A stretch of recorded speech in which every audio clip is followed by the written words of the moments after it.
Инналлаха азза ва джалла. Расымен де ұлы дәрежелі Алла. Иза ахабба абдан.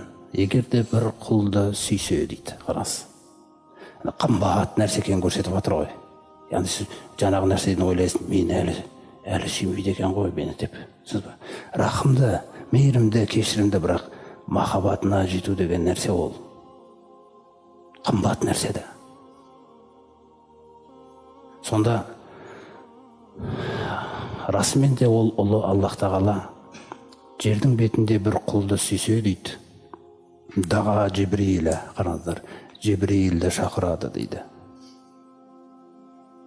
Фақала, сөйтіп Жибрилге айтады дейді. Инни ухиббу фуланан. Қараңыздар, белгілі бір тапсырмаларында жүрген адал құлы да Жибрил. Адал құлы мен Раббысының арасындағы байланысты қараңызшы. Раббысы, ей Жибрил, мен пәленшені сүйдім дейді.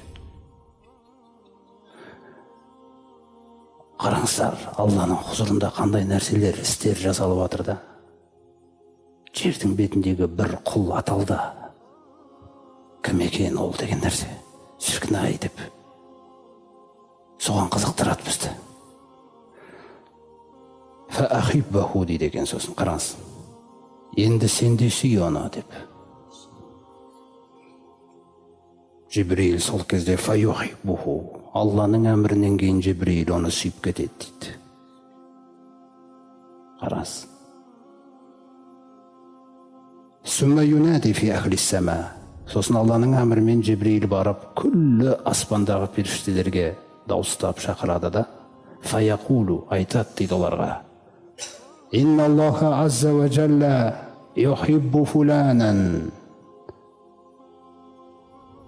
Ол ұлы Аллах пәленшені сүйді. Фаахиббуху, сендер де сүйіңдер деп. Қараңыздар. Фаюхиббуху ахлус сама. Аспан періштелерінің күллісі сүйеді дейді оны. Міне. Сүмма тудағу лахул махаббату фи ахлил арды. Сосын сол махаббаттың жаңағы ізі жердің бетіне түседі дейді. Сөйтіп жердің бетіндегілер жаңағы сүйе бастайды дейді. Мысалы, пайғамбарымызда жаңағы сүйгендей. Саллаллаху алейхи ва саллям. Екінші жағы бұның. Осы жерде мынау аятты келтіреді пайғамбарымыз саллаллаху алейхи ва саллям. Аузубиллахи минаш шайтанир раджим. Мариям сүресіндегі инналлазина аману ва амилус солихати. Расымен де Алла Тағалаға иман келтіріп, салиқалы амалдарды іске асырғандарға келсек, саяжғалу лахумур рахману удда. Рахман оларға өзінің махаббатын сыйлайды дейді. Мариям сүресінде. Көрдіңіз ғой? Яғни иман тақуалық. Иман тақуалық. Осы нәрсе болса, Алланың махаббатына жеткізетін нәрсе екен. Вайза абғадаллаху. Егер де Аллах Тағала бір құлды жек көрсе дейді. Қараңыздар. Мысалы, пайғамбарымызға біреу қарсы келіп атты, керісіп атты, Абу Жахил мысалы. Кез келген пайғамбарымызға қарсы келген күйі сол кәпір күйінде өліп кеткендердің кез келген осы жерге мысалға келеді. Аллах Тағала бір пәленшені жек көрген кезде Жибрилді шақырады дейді. Сөйтіп Жибрилге айтады. Абғитху, сен де жек көр оны деп. Көрдіңіз ғой?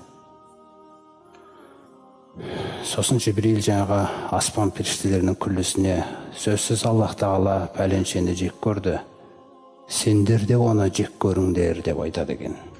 Сонда күллі аспан періштелері барлығы жек көріп кетеді дейді оны. Болды, махаббат жоқ енді. Күллі әлем Алланыкі. Періштелер Алланыкі. Періштелер Алланың рұқсатынсыз сүйе алмайды ешкімді. Алланың рұқсаты келсе, барлығы сүйеді екен, қараңыз. Сондықтан кімде тұр күллі дізгін? Аллах Тағала деген жақындау, құрметті жамағат. Аллах Тағалаға жақындауға қарай ұмтылсақ, күллі жаратқан нәрсесі, періштелері болсын, басқалар сізге жақын болады, берекеге бөлейді. Көрдіңіз ғой. Жаңағы періштелер қандай өлім сәтінде болсын ертең, ақыретте болсын, сол мүминдерді сүйіп қарсы алады ертең.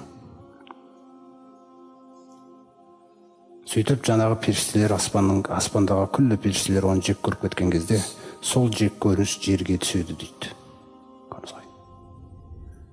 Сосын сол жек көргенді біреулер сүйіп жүрсе, ол жаңағы қиыншылықтармен аяқталады қияметте.